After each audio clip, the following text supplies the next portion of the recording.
శంకర మురహర భవహర శశిధర శుభకర జయ జయ శంభో జయ జయ చంద్రధర శంకర జయ జయ శంభో జయ జయ నందధర. కాబట్టి ఆయన ఇంట్లో పరమశివుని యొక్క గృహంలో స్వర్భూజామరసురభి చింతామణిగణే, కామధేనువు, కల్పవృక్షములు ఇవన్నీ పెద్ద పెద్ద సమూహములుగా ఉన్నాయి. ఇంటి గోడలే ఆ చింతామణులతో కట్టబడ్డాయి. అటువంటి వాడికి మనం ఇవ్వగలిగింది ఏముంటుంది? ఏముండదు. కమర్ధం దాస్యే, పైగా శిరస్తే శీతాంశౌ చరణయుగళస్తే అఖిల శుభౌ. ఆయన యొక్క తల మీద చంద్రరేఖ ఉంది. చంద్రరేఖ కాలమును గణించడానికి ఒక ప్రమాణం. మనం తెల్లవారి లేస్తే సంకల్పము అని దేశకాల సంకీర్తనం చేస్తాం.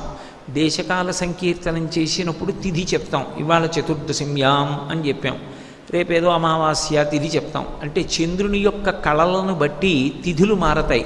తిథులు మారితే కాలము వెళ్ళిపోతోందని గుర్తు. వెళ్ళిపోతున్నటువంటి కాలమునందు సమస్తమైన జీవులు పడిపోతాయి.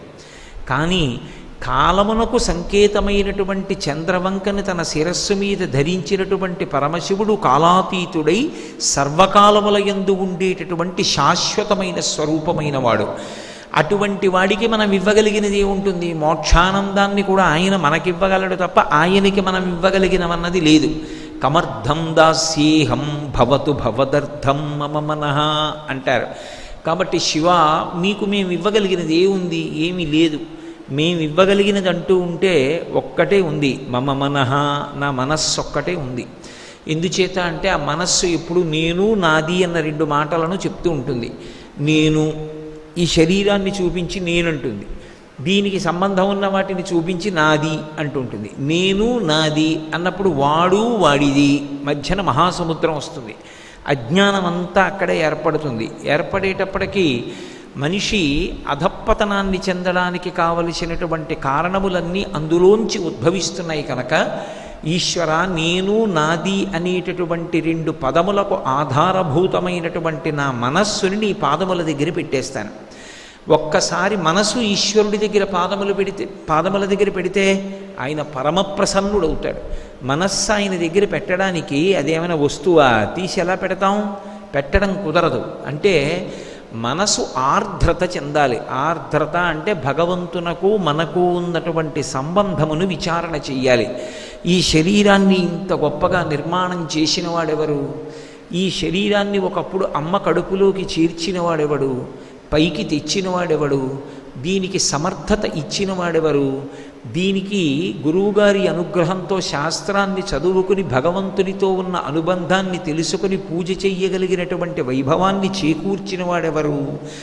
సర్వోత్కృష్టమై శాస్త్రములను తెలుసుకుని ధర్మాన్ని ఆచరించగలిగినటువంటి శక్తి కలిగినటువంటి ఈ శరీరాన్ని కృప చేసినదెవడు? బయట సుఖములను అనుభవించడానికి బ్రహ్మాండంలో ఇన్ని సుఖస్థానములను ఉంచినవాడెవరు? బ్రహ్మాండాన్ని పిండాండంతో సమన్వయం చేసి ఇది ఉన్నది అన్న భావన చేత దీన్ని నడుపుతున్నవాడెవరు? ఈ ప్రశ్నలకి జవాబు ఆలోచన చేసినప్పుడు ఈ కంటికి కనపడకపోయినప్పటికీ అంతటా పరివ్యాప్తమైనటువంటి ఒక గొప్ప తేజస్సు ఒకటి ఉన్నది. అదే పరమేశ్వరుడు. అటువంటి పరమేశ్వరుడు గొప్ప ఉపకారం చేస్తున్నాడు. ఊపిరి ఆయన తీయిస్తున్నాడు. నేను ఊపిరి తీసింది నిజమైతే చనిపోయిన వాళ్ళందరూ ఊపిరి తీసుకోవడం చేతకాక చనిపోయిన వాళ్ళు కారు. ఆయన అనుగ్రహం ఆగిపోయింది, ఇక ఊపిరి తీయడం ఆగిపోయింది. అందరూ ఊపిరి తీద్దాం అనుకున్న వాళ్లే, కానీ ఒకనాడు ఒకడు ఊపిరి తీయలేక అతని యొక్క పిండాండాన్ని బ్రహ్మాండంలో కలిపేయవలసినటువంటి అగత్యం ఎందుకు ఏర్పడుతుంది అంటే 1,000,000 మంది వైద్యులు కూడి వచ్చిన కానీ మరణమయ్యడి వ్యాధి మాన్పలేరు.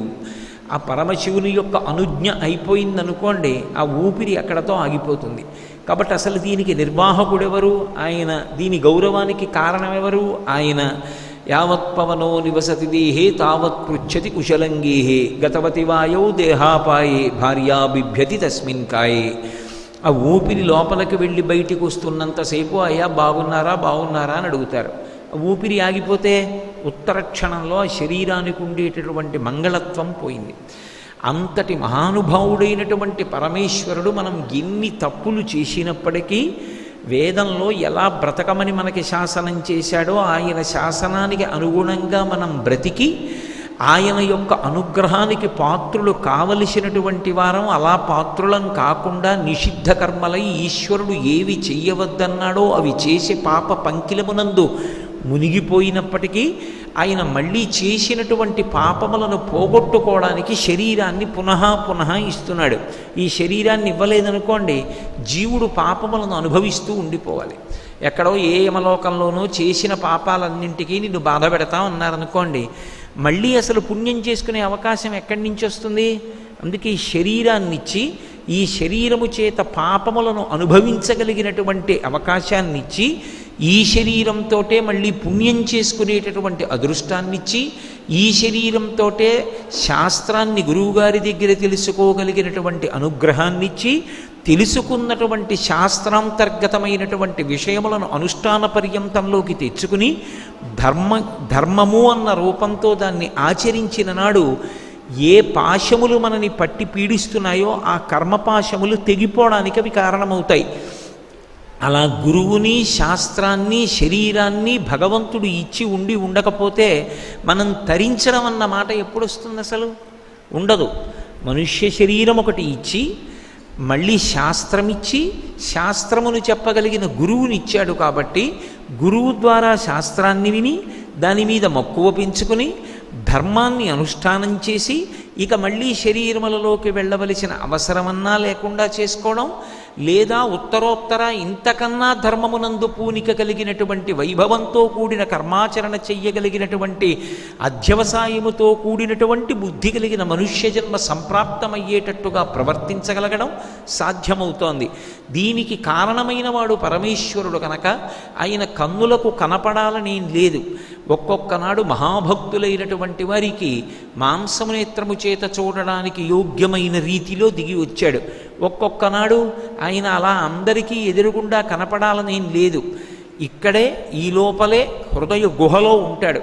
హృదయ గుహలో ఉండి ఎవరు అంతర్ముఖత్వాన్ని పొంది వెనక్కి వెళ్ళగలరో అలా లోపలికి వెళ్ళగలిగినటువంటి వారు ఆ తత్వాన్ని దర్శనం చేసి అద్వైతానుభూతిలో అది తప్ప వేరొకటి లేదన్న ఒకే ఒక్క భావన యందు అనుభవంగా ఆనందించి సంతోషించి తరిస్తూ ఉంటారు. అటువంటి అవకాశాన్ని ఇవ్వగలిగినటువంటి మహాప్రజ్ఞావంతుడు, దయామయుడు, కరుణార్ద్ర హృదయుడు పరమేశ్వరుడు. ఆయన్ని ఆశ్రయించి ఒక మాట అడిగారు. అసలు తరించుట అన్న మాట ఎవరికి అన్వయం అవుతుంది? ఒక్క మనుష్యునికే అన్వయం అవుతుంది. మిగిలిన పిపీలికాది పర్యంతంలో ఏ ప్రాణికి తరించడం అనేటటువంటి మాట ఉండదు. ఎందుచేత అంటే ఏదో మిగిలిన కుక్కలు, పందులు, పిల్లులు, నక్కలు ఉన్నాయనుకోండి, వాటికి తరించడం అన్న మాట ఎందుకు ఉంటుంది? వాటికి ఇవాళ ఈ ఉపన్యాసం వినడానికి రావలసిన అవసరం ఏముంటుంది? వాటికి ఎవరు ఆహ్వానం పలుకుతారు? ఒకవేళ వచ్చాయి అనుకోండి, వస్తే మాత్రం అవి ఇక్కడ విని ఏమిటి తెలుసుకుంటాయి? తెలుసుకోవడానికి జ్ఞానం లేదు. కాబట్టి తెలుసుకునుట, ఆచరించుట, ఆచరించినటువంటి కర్మానుష్ఠానము చేత ఈశ్వరుని యొక్క కృపచేత కర్మపాశములను త్రెగవేయుట, తెగిపోయినటువంటి పాశముల చేత పశుపతి యందు పశువైనటువంటి మనుష్యుడు కలిసిపోవుట, ఇవి లభ్యమవడానికి అత్యంత ప్రధానమైనది ఏది అంటే మనుష్యుని యొక్క శరీరం. శంకర శంకర హర హర శంకర ముర హర